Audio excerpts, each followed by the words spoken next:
ngiye kubereka ikindi kibanza kinini kandi kigari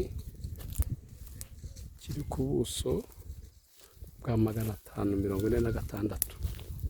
Uwaba agishaka yanshaka yadutelefona kuri nimero yacu 0788 40 33 95. Iki cyose nicyo kibanza mbahitiyemo ku bantu bashaka ikibanza gifite ubuso bunini, mwaza mukakireba.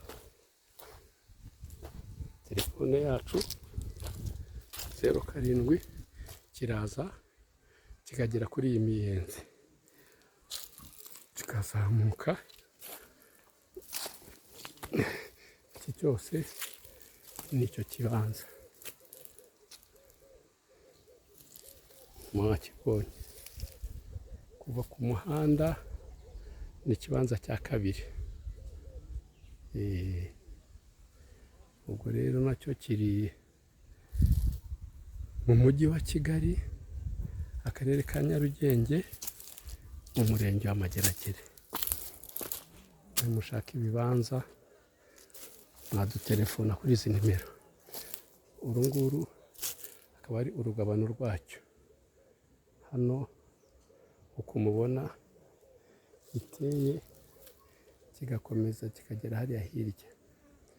Mukore subscribe kuri channel yacu Yatumenye BTV, mukora share, like na comment.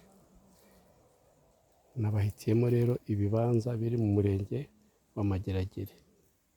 Ibibanza binini bimeze neza, murabona ko kirashashe, nta kibazo na kimwe gifite. Gifite icyangombwa cyacyo.